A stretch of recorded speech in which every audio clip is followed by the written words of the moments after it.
2026년 1월 3일 전 세계가 충격에 빠졌죠.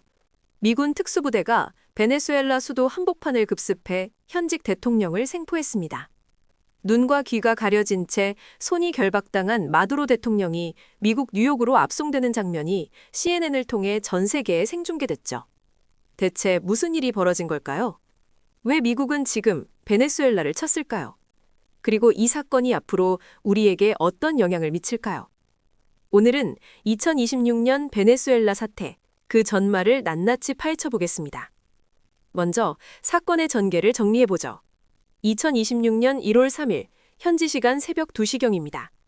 미군은 베네수엘라 수도 카라카스와 공군 본부가 위치한 마라카이를 동시 공격했죠.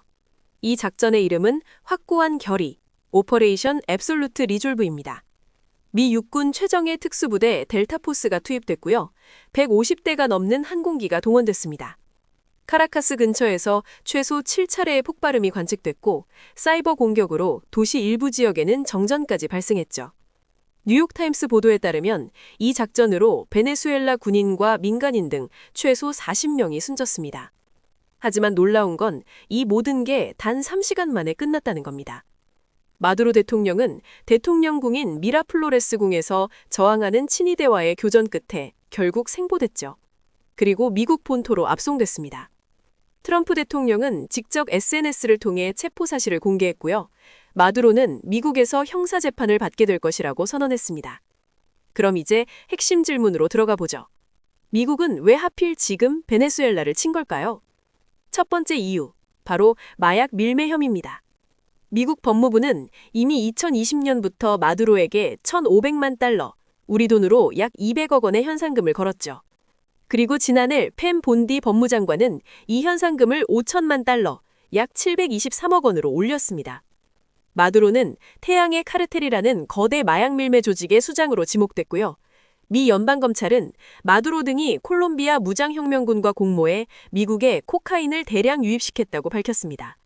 연간 200에서 250톤의 코카인이 베네수엘라를 통해 흘러나온다는 거죠. 두 번째 이유, 부정선거와 인권 탄압입니다.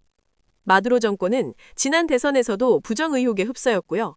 최근 반정부 시위를 유혈 진압하면서 국제사회의 레드라인을 완전히 넘었다는 평가를 받았습니다. 2024년 대선 이후 약 900여 명의 선거 불복 사범이 복역 중이었고요. 야당 후보들은 탄압받거나 추방당했죠. 세 번째, 그리고 가장 중요한 이유는 바로 석유입니다. 여기서 놀라운 사실 하나를 알려드릴게요. 베네수엘라의 원유 매장량은 3,032억 배럴입니다. 이건 전 세계 확인 매장량의 약 17%에 해당하는 양입니다. 사우디아라비아보다도 많은 세계 1위 석유 보유국입니다. 하지만 마두로 정권 하에서 부실 경영과 제재, 투자 부족이 겹치면서요. 한때 하루 300만 배럴을 넘던 산유량이 현재 100만 배럴 미만으로 떨어졌습니다.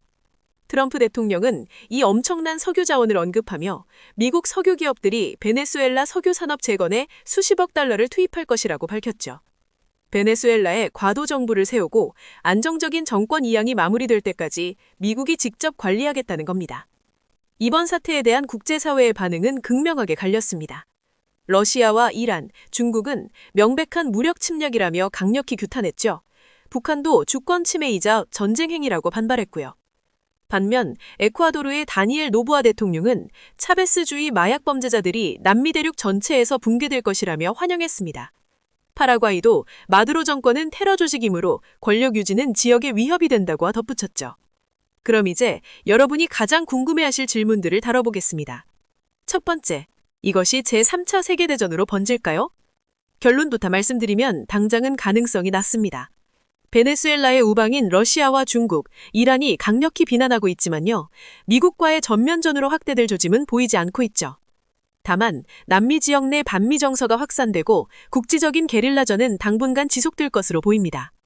두 번째, 국제유가는 어떻게 될까요? 보도에 따르면 사태 직후 브렌트유 등 국제유가는 배럴당 10% 이상 폭등했습니다. 단기적으로는 지정학적 리스크로 인한 가격 상승이 있을 수 있죠. 하지만 전문가들은 장기적으로는 오히려 공급 증가 요인으로 작용할 수 있다고 분석합니다. 베네수엘라의 석유 생산량이 정상화되면 글로벌 석유 만역에 막대한 물량이 풀리게 되니까요. 세 번째, 마두로 체포 후 베네수엘라는 어떻게 될까요? 현재 베네수엘라는 델시 로드리게스 부통령이 대통령 권한 대행을 맡고 있습니다.